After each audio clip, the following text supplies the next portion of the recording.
Perfect. Thank you, Cindy. I really appreciate it. My name is Mike Derschlag, and I am the board chair of the Association of Recovery High Schools. I also am the director of Pease Academy, which is Recovery High School in Minneapolis. I just want to first express my gratitude to Peer Recovery Centers of Excellence, who have been partnering with us to be able to provide these educational opportunities and through webinars, as well as the technical assistance.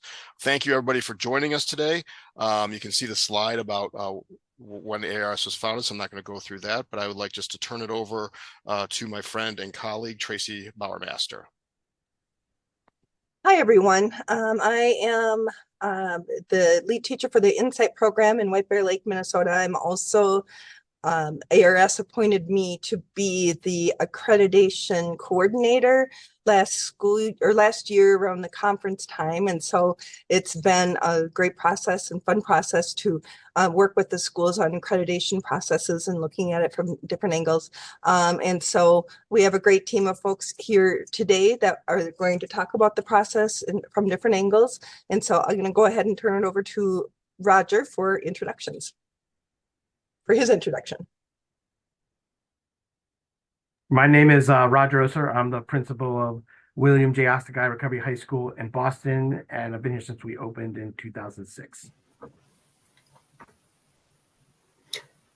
My name is Beth Samuelson. I'm the licensed alcohol and drug counselor, and I worked in Insight with Tracy for the past probably 22 years. I just retired last year, 23. Hi, all. I'm Gabby Wolford. I am an administrator over at Emerald School of Excellence. We're a recovery high school here in Charlotte, North Carolina. And I've been with the school since we opened right around 2019. I'm just going to ask all of our participants, and we're so happy to see you here, if you could just please put your name, your location, and what your role is in the chat, and then we kind of get a sense of who's in our audience. Now I'll turn it over to Roger for more about the history and the rationale. Great. Now, next, there's our agenda for today. We're hoping to walk you through. We can go to the next slide. So what we want to start off with, we're going to walk you through the accreditation process, is just give you a little bit of overview of the context and the history. I don't know if we can get the rest of the slide up there. There you go. You can just push them all. Then great, awesome. So I think really important, like we're going to talk about the accreditation process, but we always have to start with the why. Why are we talking about something? Why do we want to do something? And I think for the accreditation process, the most important concept about it is it's an opportunity to support the recovery high schools in a self-reflective process where they can examine the conditions and practices within their school. So I think some key terms are self-reflection, continuous improvement, and hopefully that answers our why, because if we're going to do this work, we want to do it to the best of our ability. And the only way to do that is to kind of reflect on how things are going and identify our strengths and build upon those and our areas of growth and address those as well. So it helps you look at what you're currently doing and what's going well, what needs improvement, as well as what needs to be improved. The way the accreditation process is set up now is it's good for 6 years. And a good thing, this is not the way it was when it started. The only expense to the school is travel expenses. Everything else is covered by the association. So it's just the travel expenses for the accreditation team. Ready for the next slide. So you heard me introduce myself at the beginning, and probably one of the reasons on the panel today is I was the first one, not me specifically, but my school. That I work at with my colleagues, the Ostagai High, in 2013. And I would say if I had to put the list of good decisions I made and not so good decisions I made in the course of the history of Ostagai, this would be at the top of the list of good decisions. For the reasons that we kind of addressed in the initial slide, it really was very helpful for me, for my school, for my collaborating partners, to reflect on what we were doing, what our strengths were, what our possible challenges were, in, I thought, a non-intimidating, non-judgmental environment, but that there is an accountability, a framework that we're all trying to meet. Very importantly, any classroom teachers in the room, like you do a lesson, you reflect upon it, you tweak it, you adjust it for the next time you teach it. It's the same thing with the accreditation process. So we've made revisions over the years based on our experiences. The first one being in 2016, which I think was a really huge shift to instead of the accreditation team doing the bulk of the reporting, there's a process before you start where you get a series of questions like pre-accreditation, where you fill out all those answers. And it's like going into a meeting. The meeting's successful because of the work that happens before the meeting. Same thing with accreditation. You go through all the different standards, and it can be sort of rigorous and time intensive, but it's worth it because you go into the accreditation knowing there should be no surprises, knowing your strengths and knowing your challenges. Then in 2020, revised the rubric, got a little tighter on the scheduling procedures, and we've already talked about there are no fees except for the travel team.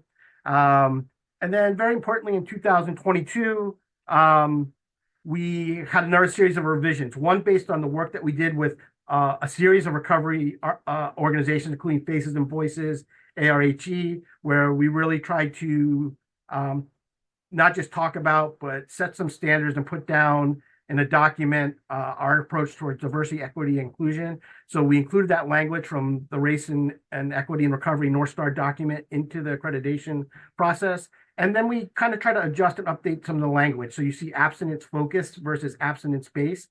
Another term that you will now see throughout the document that we'll talk about a little bit is recovery capital, which was not a term that was in there when we started. So we're constantly updating this document based on the experiences as we go to different schools.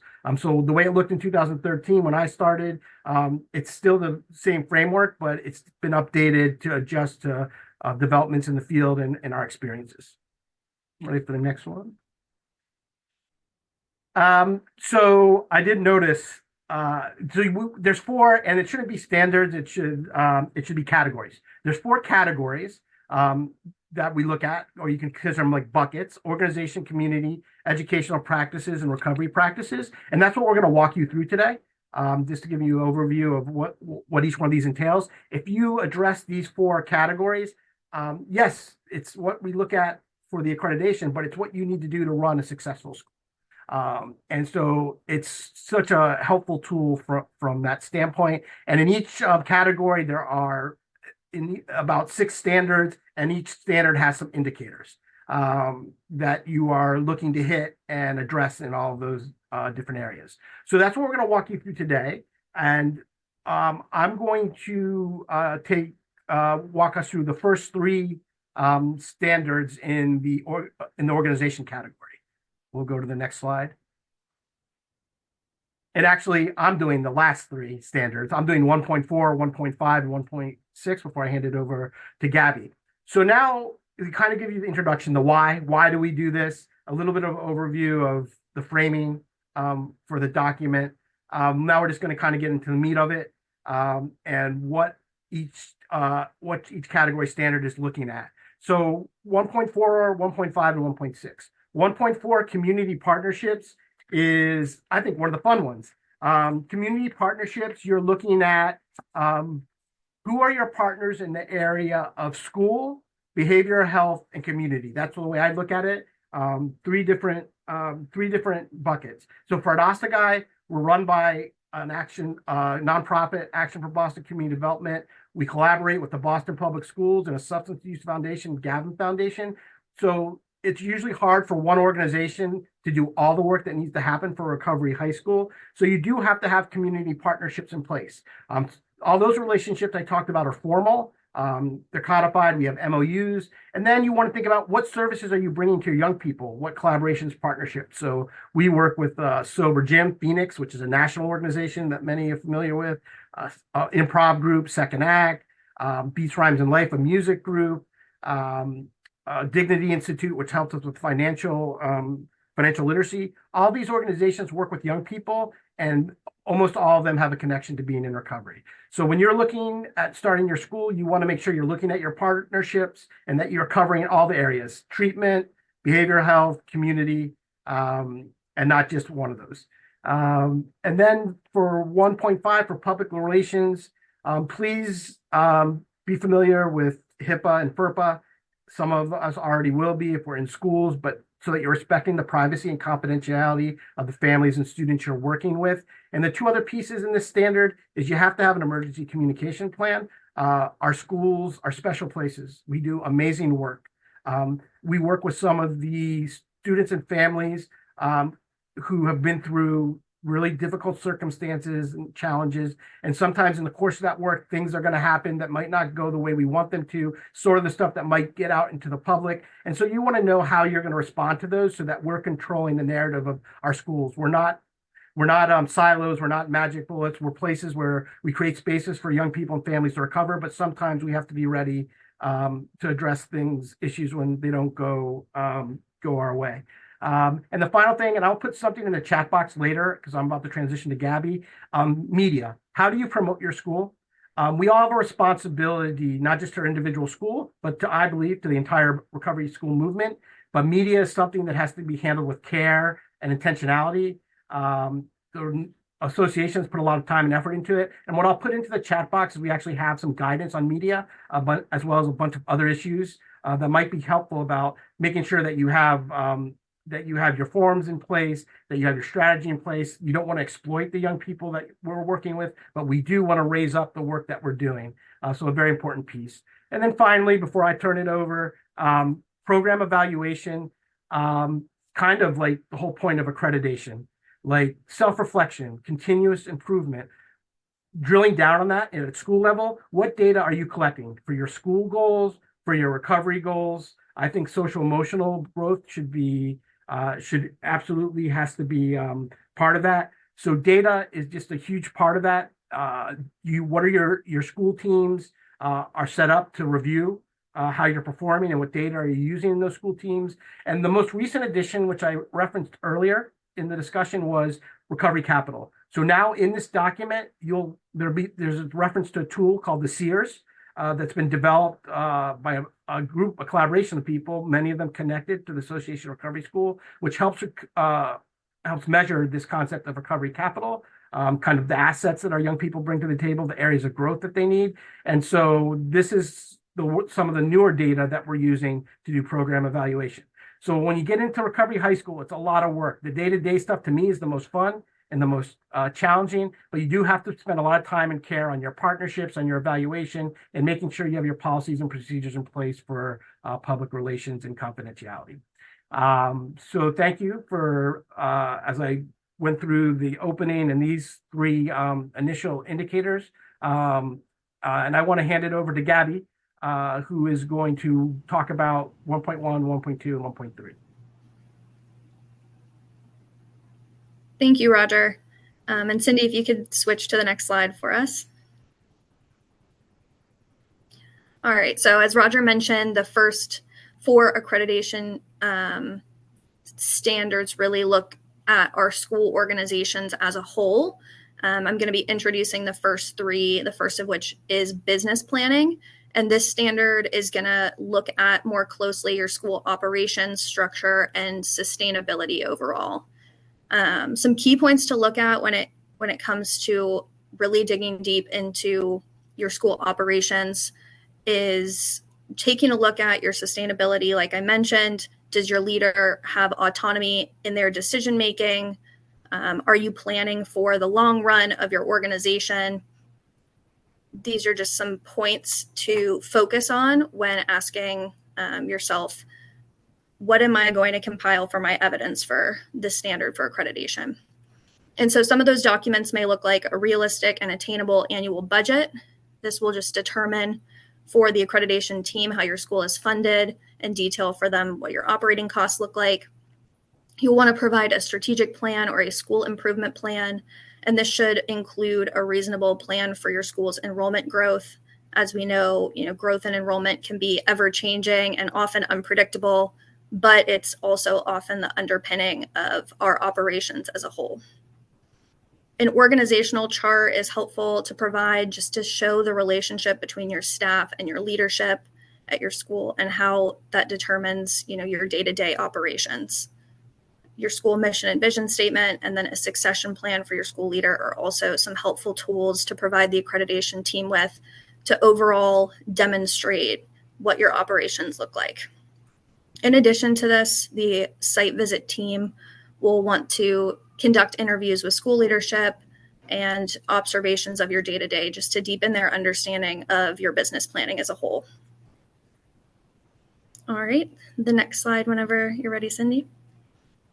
The next standard is the school organization standard. Oh no, I'm sorry. Our board involvement standard, which will evaluate the participation of your central administration, school board, or board of directors. It's paramount that your board includes members of your community who possess relevant knowledge to the organization and provide an oversight of the school's leaders and also the school's finances. The accreditation team will look to make sure that your board is involved, active, and functional, in addition to make sure that the board remains in close communication with your school's leadership as well.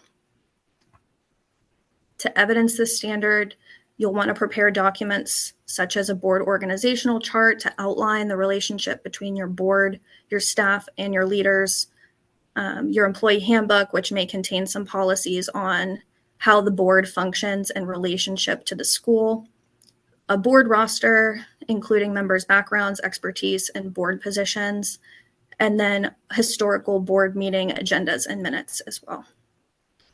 During the site visit, the accreditation team will also have a focus group with your board, and this will help determine where you measure up to the standard as well. All right, and the next slide. The school leader standard looks to see that your school's leaders are trained and qualified, and that both of your programs, academic and recovery, possess either one overall leader or two leaders capable of running those two domains. You'll want to ensure your leadership team is trained and certified in either recovery or academics, and possess an expertise relevant in their chosen field. And additionally, a recovery high school should provide their leaders with flexibility and autonomy within the larger organization. And this just means having the ability to make decisions in the moment with the students in mind and the best interest of the school in mind. To evidence this standard, you'll want to take a look at, again, the organizational chart. Your professional development offerings for your leaders are particularly important, just to make sure that there's opportunities for growth and for continued education. You'll want to include school leaders' resumes, job descriptions, and roles and responsibilities, and then the employee handbook once again. The accreditation team will also do interviews with your school leaders and observe, like I mentioned earlier, your daily operations. This will just give them an understanding of how your organization works as a whole and how your school leaders are involved in the day-to-day operations. All right, and I'm going to turn it over to the next slide.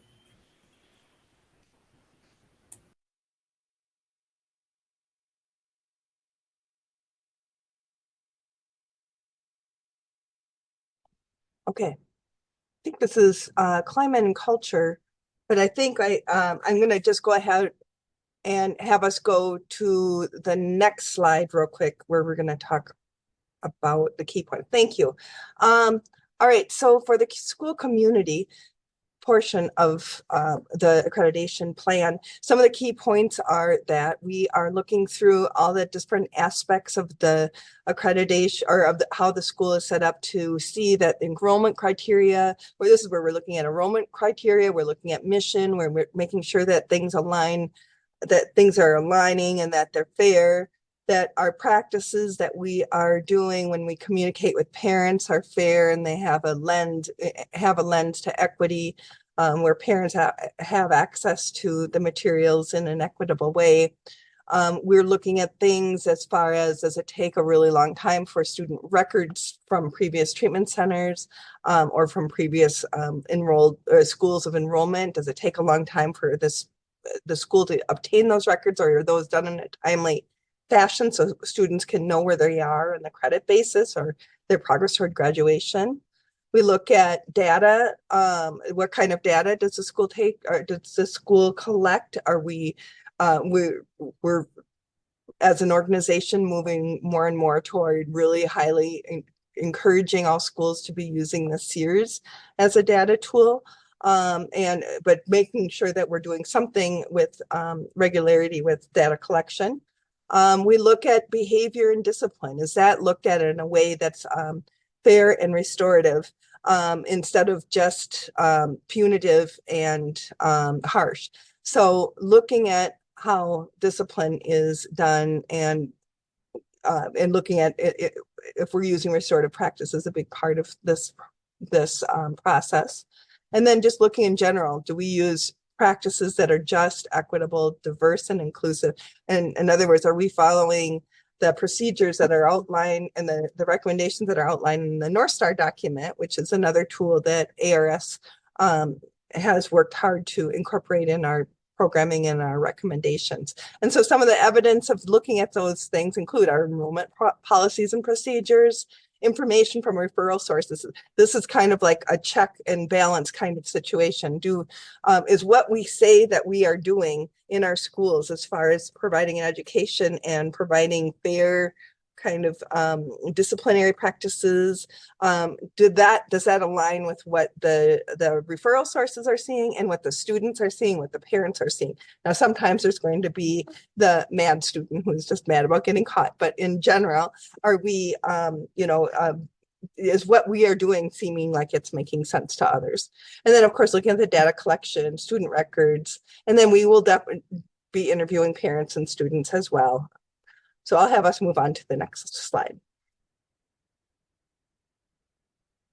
Okay, yes. Now I'm going to be turning it over to Beth. Hi, so glad to be here. Like I said, a licensed alcohol drug counselor. Tracy and I started Insight 23 years ago, and I just retired. But when I went and did the accreditation, we look at the recovery supports, the recovery climate, how therapeutic is it, recovery plans, and the recovery transition. Those are the standards. Can you go to the next slide? What I really want to focus in on are the key points. So under abstinence space, I think have to ask your what we look for and what you have to ask for is the school evidence-based or abstinence-based, sorry. And what are your rules around abstinence? How do you ensure this? Do you do UAs? Just what are your policies around abstinence? Mental health practices, are they embedded in the school? If you don't have the opportunity to have a social worker or a therapist, do you refer out students that need mental health support? Do you refer them out to therapy? Do you have curriculum that is evidence-based that you can use? Do you do groups around mental health? And hopefully there are some of those things that right in your school, so you don't have to always refer out, because I think the mental health and the substance use go hand in hand so often.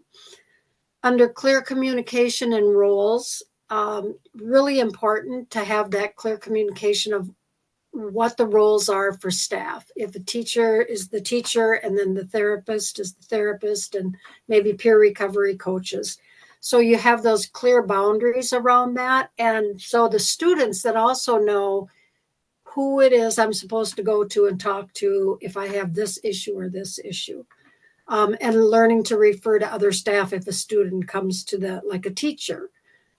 Say, hey, I think this is somebody, I think you should go talk to your peer recovery specialist about that, or whatever. Linkages to community, how do you get the word out? How do you get referrals? Do students go out and speak, or does a point person, a staff, go out and speak to treatment centers, community events, schools, other schools? Like our school is a school within a school, and we have had our students go talk to the other high schools, and we've got in middle schools, and have gotten a lot of students that way really, really interested in coming and learning more about recovery and wanting recovery. Multiple pathways, the print is so small, multiple pathways supported. Really important that you have lots of different ways for recovery, not just the 12 steps. I think the 12 steps are great, but also letting your students learn about other ways. If they're not into the 12 steps, how are they going to get the support, and what are they going to do? Do they do smart recovery? Do they do therapy? Looking at all those other options and helping that student come up with their own recovery plan. Reliable screening data.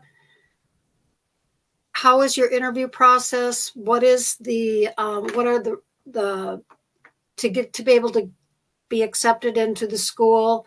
Is it something that you want to have to come, you want to be there, or is it like court ordered? Do you take court ordered students? And really having that screening up front at the beginning and letting them know, like if a kid says, I don't really want to be here, my probation or my judge said I had to go here. So if your school is something that says, no, our process is we really want a student that wants to be here, then you have to kind of look at that and see. You can give them options. You can give them time limits, like, okay, let's try it for a month and see how it works. Being flexible is really important. Respectful collaboration with students and families, I think it says. So really important to take a look at that. We look at how do you handle families? How do you handle conflict with the students? Do you have support for the families? I think so often in recovery, the students get so much support, and then the parents are often, they feel like they're just floundering and not knowing what to do and how to support. So in Insight, we did a parent night once a month, and they still do, and have dinner with them, because food always will bring people to you. And just really being supportive of them and opening it up for discussions, and families learning that they're not alone. It's really, really important to learn that, that my kid is not the only one. And there's often so much shame in that. Ongoing education, training, and eval. Does the school provide trainings? All of our licenses demand that we have certain amount of CEUs, or whatever each one calls them, and with your license. And so does the school help pay for that, or do they do staff meetings, or like PD days, like personal development days? Does that get incorporated and helping the staff get that education and the training that they need? And then how is your school, how are the staff evaluated? Is it every 6 months, every year? Who does the evaluations? Is it written down? Who evaluates the principals? Kind of that needs to be documented. I think that one gets lost in the shuffle sometimes. Participating in SEERS. I can't say enough about the SEERS. I used it when I was working. It's such a helpful tool for the recovery capital, going over it with the student. Then you get to individualize, say what they're doing really well and what maybe they need some work on, or strength or help with. And, it just really addresses all of the issues that are going on with our students. And it's a great data collection tool in supporting recovery high schools. Recovery plans, returning to use policy. I think this is a really important one. Do the students help write their own recovery plan? Do they have a recovery plan? Where is that documented? And also, if a student returns to use, how is that handled? Does it matter if a student comes and tells right away, oh my gosh, I had a really bad weekend and this is what happened? Or would it be a different policy or procedure if it's been a secret for a long time? And the last one, and then I want to hand it over to Tracy, is the recovery transition. How and what do you support after graduation? Do you let your students come back? Is there follow-up? Really having a plan and helping them know that they have support there, and what is in their future and what do they want to do next. I think that's it. As far as the evidence, we look through the interviews with staff, students, and referral sources. The policy handbook, I can't say enough about the last one I did at Gabby's school. It was so incredibly helpful to have all that information so we could just go back to that. They just did a phenomenal job with that. And then looking at data collection, that's how we show the evidence. Tracy, it's all yours. I'm going to interrupt for a second. Hi, everybody. This is Cindy. There is a comment/question in the chat. I don't know if you guys want to look at that and address it now. I can read it if you don't have it on your screen. Or do you want to, we can wait till the end too. Maybe we should wait till the end. I don't know. What do you good? think, Tracy? Aaron, you can't leave. We'll wait till the end. That sounds good. I see the question there, and I think that will be good to discuss a little bit further. Okay, Yeah. thanks. Okay. Sorry for the interruption. No worries. All right, we'll go to the next slide. All right, so and I'll go through these briefly because these are a lot of pieces that are used just in schools in general. And I think I'll just have you go ahead to the next slide too, because that kind of goes a little bit. Oh, I'm sorry. We'll have you go back. This ended up being a little bit different. Thank you. You know, obviously every school, we'd want a school to be, we're talking about what kind of, you know, if they're a diploma-based program, that the end goal needs to be that they are getting, that students can earn a diploma. We look at whether or not the quality of curriculum and instruction is there. We don't want to have our schools be places where they're maybe talked down about because the quality of education is just not there. We want our young people in recovery have just as much of a right to a quality education than anyone else. So we want to make sure that that is in place. We're again looking at data-driven instruction. If changes are made into or about curriculum or about changing approaches, that happens because of data that's driven by data that we receive from collecting data on how our students are progressing. You know, every school has a staff evaluation, professional development plan. Does the our accreditation plan looks at, are there specific teachings that are done or planning and professional development that is around recovery specifically? And we talk a lot about the ARS conference and what we learn there at the conference, and what we come back and we embed in the professional development to our staff. And we'll say, well, this is one thing we learned at the ARS conference or in one of these webinars or whatever. And so embedding what we're learning from our peers in recovery schools is an important part of our professional development that makes us stand out from other schools that are not recovery schools. Special education, that's a pet topic of mine, but it's also a super important topic of mine. I'm a special education teacher by trade.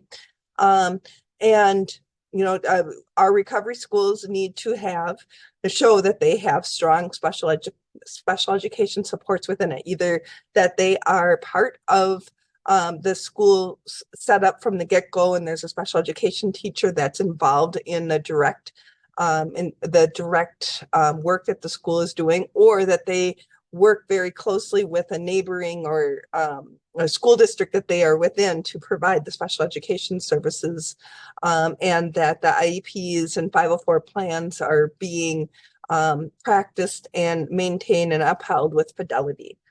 And then finally, the post-secondary transition planning, like, you know, do we have strong plans in place for our students to transition either into the workforce or into post-secondary education or to the military or to trades or what have you, and that we're real purposeful and mindful and individualized when it comes to what kind of options are available to our students. Okay, and evidence for this slide, or for the things on this slide, obviously, we're looking at all of the data that we've already been talking about. We're looking at the professional development plans that are put forward by the schools. We are looking at some special education records to a certain degree, but mostly a lot of this comes from consulting, meeting with the teachers, doing teacher observations, talking with the principals or the school leaders about how decisions are made, and talking with the students about how well they feel that they are being set up for success after high school as well. All right, now we'll go to the next slide.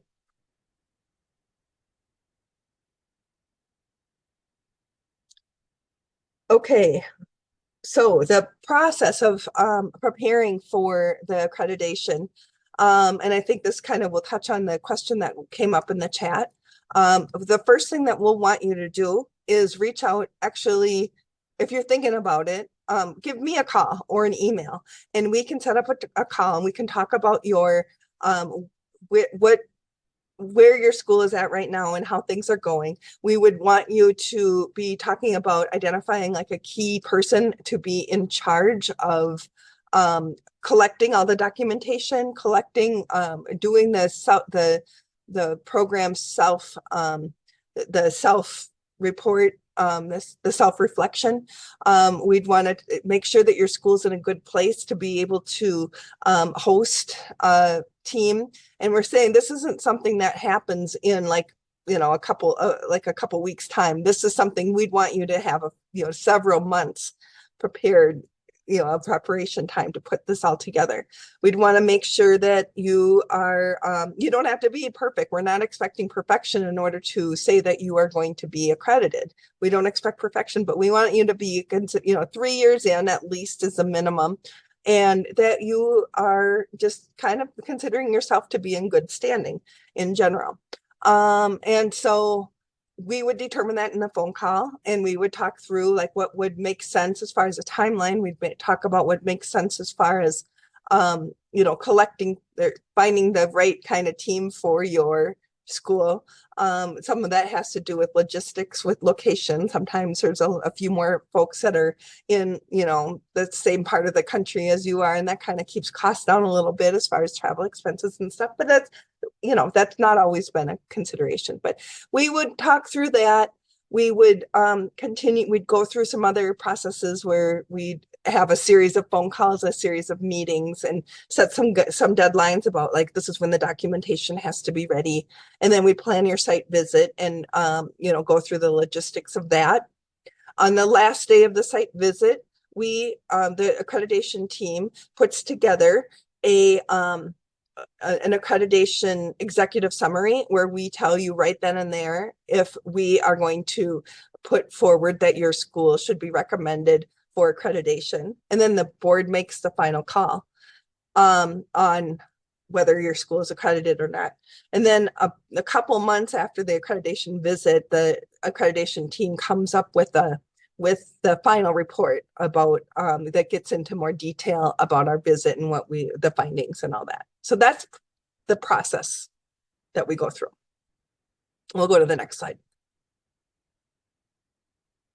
So I think I might have spoken over Gabby, and I'm so sorry, but I'm going to turn it over to Gabby, and we're going to each talk about what we've learned from our accreditation process and any other tips. I'll have Gabby continue to talk about any other tips that she got from preparing for her visit. Absolutely. Thanks, Tracy.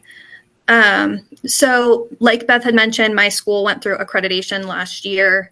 This process was extremely valuable. I can't underscore that enough.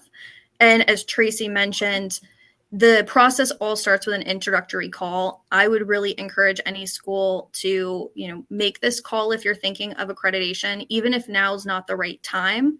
This will help you plan your growth informed by the Accreditation Manual and standards, which is really the gold standard for recovery high schools, and a set of best practices, I think, for us all.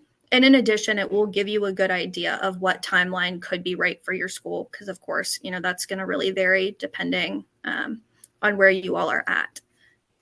So just a few lessons learned through the accreditation process. At our school, we're a private school in a community with very limited adolescent resources. So we had a lot of factors stacked against us in terms of diversity. So the accreditation process was very helpful for us in figuring out a better way to look at diversity in our school community. We had spent a lot of years focused on barriers outside of our school, how could we foster new connections with outside resources? How could we diversify referrals or build a more diverse staff and board? But these efforts really only help diversify our student body in terms of numbers. They didn't really address the school culture. So after our site visit, the team recommended to us that we look at how our campus embodies our school's values. Some examples they gave were displaying holiday decorations for multiple religions or decorating for Pride Month, things that would show an outside visitor the way that we feel about keeping our community diverse and safe and inclusive. These ideas helped us focus more intentionally and specifically pay more attention to how diversity is incorporated into our school's culture, how we could be a more inclusive environment. And these types of insights through the process were just paramount for us in just reflecting and learning what things we could do different. I will send it back to Tracy and Beth to talk about their school's process. Okay. Well, when we went through our process in 2014, I believe it was, and one of the things that came up, we had a few different indicators that showed up as had some concerns in them. But one of the concerns that were brought up was about not having a strong recovery transition plan. And I'll let Beth kind of talk about what we got from that and what we did with that. What I did was I found, I talked to the students afterwards, and we came up with, and with the help of the students, what did they think would be important for after their graduation, or if they left the program, what kind of information would be helpful for them. And so I came up with a kind of a template of different areas of like where they can get support, who they can call, phone numbers, meetings, always knowing that our numbers that they can reach back up to us. I think that's, was helpful for them, and that they know that they can always come back and talk to us or call us. But to have that documentation, we didn't have any proof that we were doing that. So I made that document.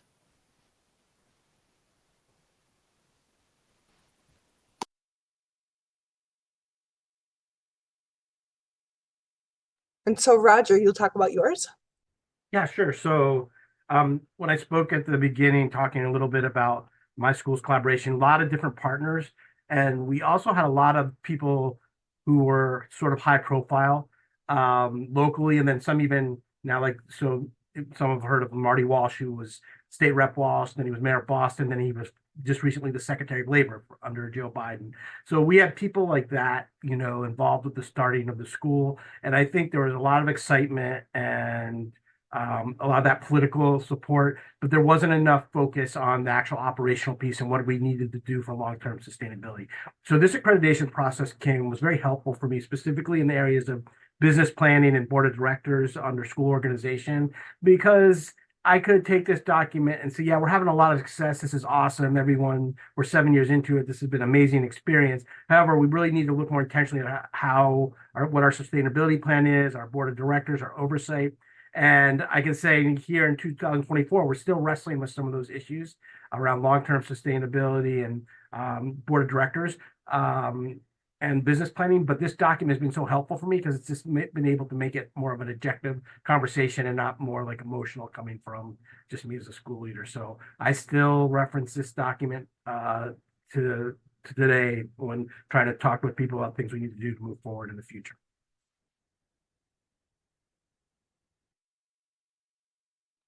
Next slide, please. All right. So next steps, if you were interested in becoming accredited or going through the process, what you would do is, like I said, you could contact me. This is my my office number here, or you can email me and we get you rolling on the process. We talk about a timeline. We talk about we usually look at doing them in the fall. So October, November-ish, or in the spring. usually April, Mayish. That's typically, so if you that's what you would want to do, is look at those two time frames.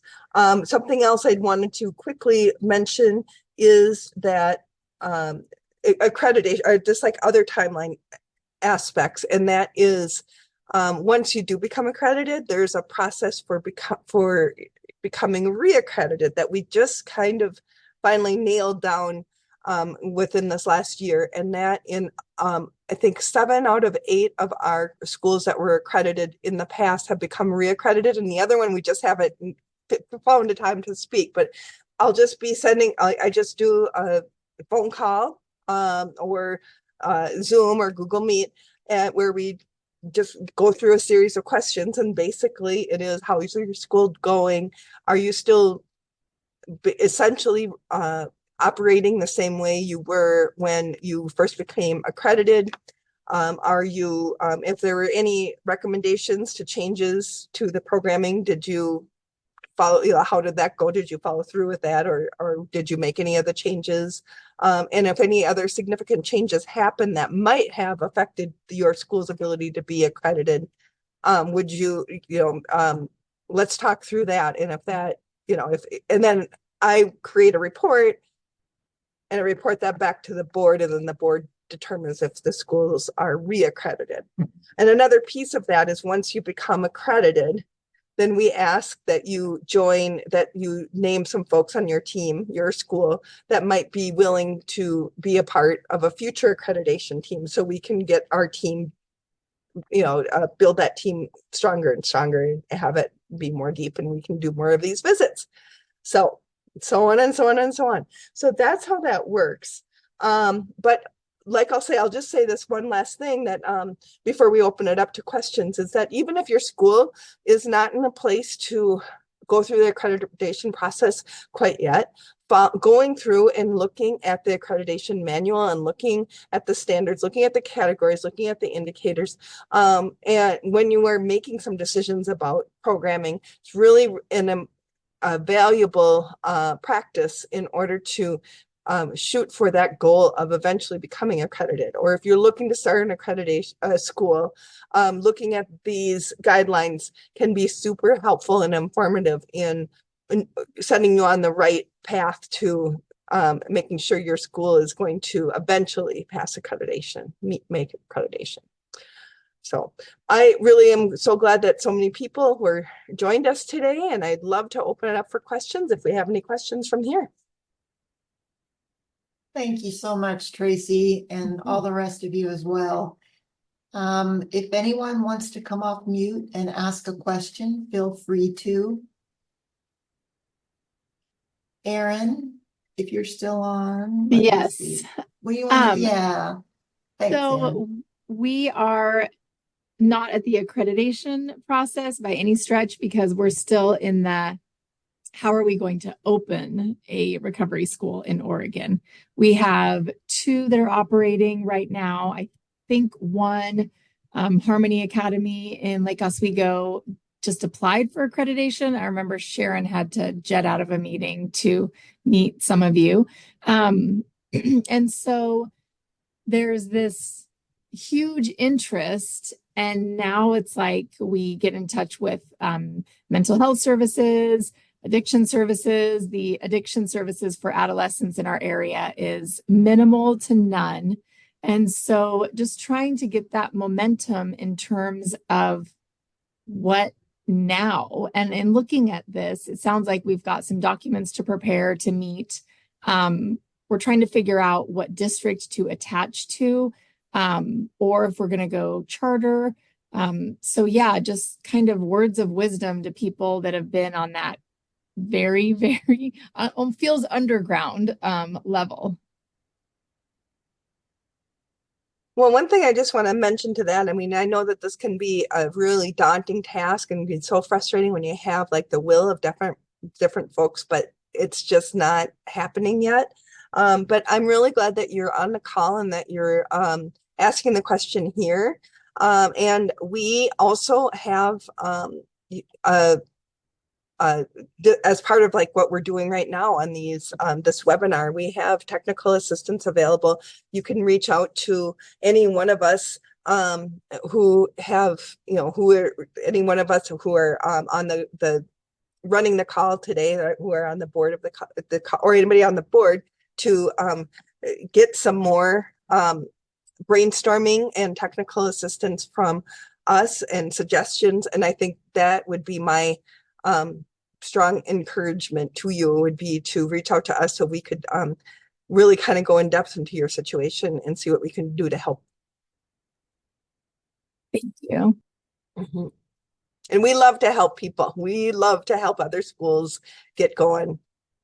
It's the passion of all of us.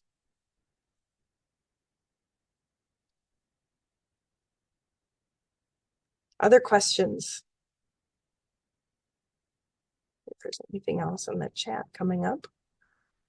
Hi, I'm Melissa Williams. I have a quick question. I'm really new to this whole process. I'm a family partner, peer support specialist for Northern California. I work for a nonprofit, Stanford Sierra Youth and Families, and I work with a lot of crossover youth and youth that have IEPs that are having challenges with substance use disorder and co-occurring mental illness and or challenges that affect school and parenting and the whole gamut. And so I am interested. I have a youth right now. I have a team meeting on Wednesday with clinical in regards to maybe some other options to kind of get her grades up. She's on pre-expulsion with the board right now and looking at a possible charter school that they have provided 2 options within El Dorado County here. And I am still very, like I said, very green in this. And I was looking at the Association of Recovery Schools website to look for and find a school for her as a possible option, and noticed that I didn't see any in California. And I was wondering if these are is this all in-person options, recovery schools, or are they, do they allow online learning? Are there summer programs? What does that look like? And I'm sorry if it seems petty. Like I said, forgive me. I'm still brand new and just seeking resources for our youth. Well, I know that there's been recovery schools in California before, and that's kind of the nature of things. Sometimes they are in sometimes they're operating, and sometimes the schools sadly shut down. But I think I'll let somebody else answer none of these questions are petty or anything. You're looking for answers for your students, and I think that's really important and valid. So see if anybody else has an answer.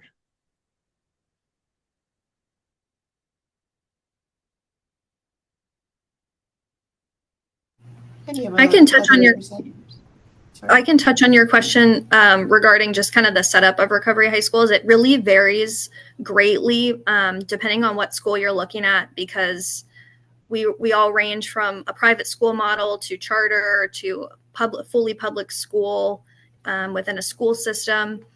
So most of us, though, don't have a housing component, and for the most part, there is almost always an in-person component to the school.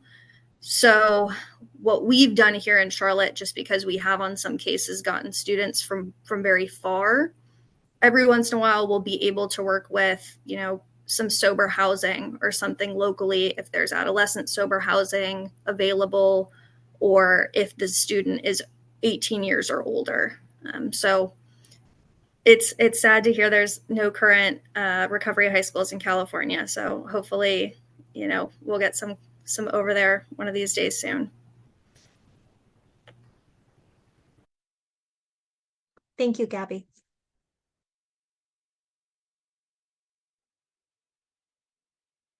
Any other questions? We have 2 minutes. No, we have 1 minute. Jump in if you do, and I'll remind folks that I'll send a follow-up email that will contain all the resources, the recording, the slides, etc.